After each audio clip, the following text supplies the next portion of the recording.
What's up, guys? I'm coming back here. I just got done with a run. As you can see, I'm sopping wet, and it's not just from sweat. It is freaking raining. That's what it's doing. It is raining, and I just ran in that. Not to boast or anything. Believe me, I'd much rather not be raining. But I wanted to get my warm-up in, and it's either that or do a workout video, which I was honestly considering doing, but to be honest, I wasn't feeling it.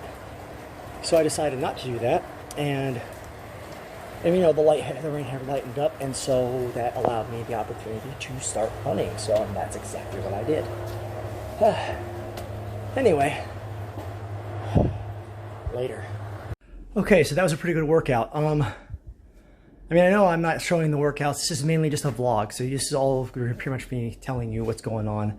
I mean, it takes more time to video record me doing a workout, and I feel like I'm kind of taking away from the workout if I do that. So, you know, I could probably have a camera on the whole time while I'm doing it, but I think it'd be easier if I just had someone to help me take the shots, to be honest. And it's hard to find people who are actually motivated enough to kind of stick with that kind of routine, especially since since I do my routine early in the morning, because right now it's 09:23. So I do this kind of on the earlier side. First workout I did was one-armed shoulder press, and I know I did two-armed shoulder presses last workout. Typically, I usually have another workout in between this workout and that one. I have a day gap right now, which is working out pretty well. I'm not sure if I was doing the form right, but it felt pretty good. I was doing started out with at least 6 reps per side, down to 5 reps, and then eventually I think I actually dropped down to 3. I'm not sure. I have to look at it again. But overall, it was good. I don't know how I would do if I were to do it sympathetically with 2 arms, but I'd have to switch up my routine in the one where I include the Arnold press to see if there's a variance in my ability to lift. But right now I did a 50-pound dumbbell in this case instead of 2 50-pound dumbbells, and it worked out pretty good. I later rounded it out with a going to my legs. I did a plie dumbbell squat. So the only problem with that is that the dumbbell's kind of long, so sometimes it hits the ground a little early, so I had to grab it by the handles, the sides, like where the holes are in the plates, and try to do a two-hand hold that way. And I still didn't like how I wasn't getting low enough, so I actually had to pull it up into my abdomen, because I really couldn't lift it any higher. I mean, it was straight 100 pounds, 4 25-pound plates on one dumbbell.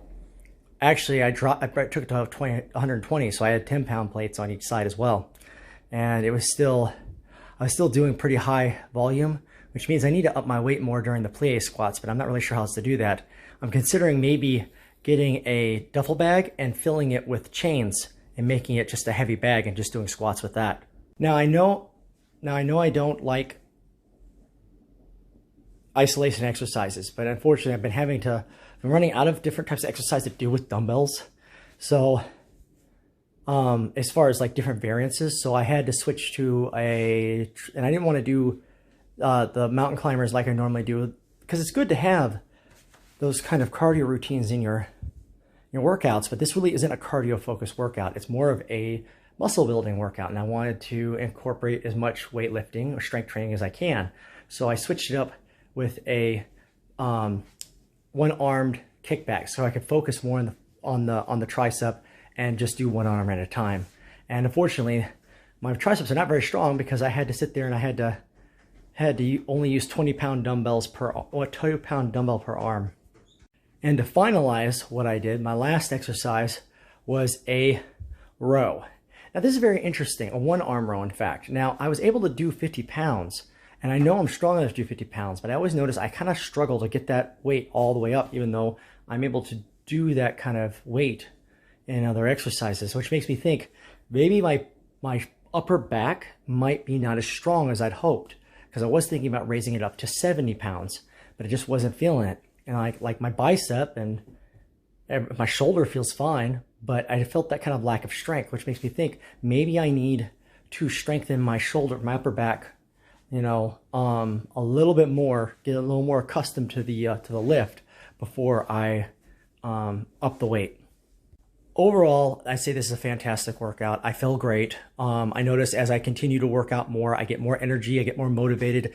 I started doing laundry today. I emptied the dishwasher. The constant activity. I don't know what it is about being very active on a regular basis, but but I have seen and proven time and time again, having a high physically demanding job is no substitute for putting in a good workout.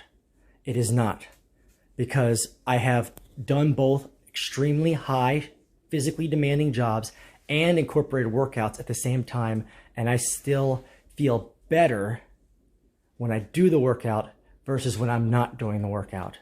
So I always hear people saying that it's better, that you don't need a gym membership if you have a really high physically demanding job, which more and more I'm seeing, that's nonsense. So, and I have my own experience, at least convinced in my mind. Whether I know you believe what I'm saying or not is another story, but I'm convinced in my mind at this point that there is no substitute for a good workout. It will always help you whether you're in a high physically demanding job or not. The one thing right now I'm noticing is that when I'm lifting weights, just as a final point, I do notice that my weightlifting routine right now is kind of set at around no more than around a little over 6,000 pounds cumulative weight. Like if you add all the workouts and lifts I do together, it amounts to about 6,000 pounds. At least that's how JFit adds it up. I don't know why they do that. I don't know if that's supposed to be a score motivator or what, but I mean, it's a nice little simple measure to kind of keep me motivated. Other than that, I don't really see a lot of point to it, because in reality, even though I'm putting 50-pound dumbbell per arm, I'm literally lifting 100 pounds total, but I don't want to confuse myself by saying 100 pounds and things like that, because I'm not actually lifting 100 pounds at once, just 50 pounds at a time, just as an example.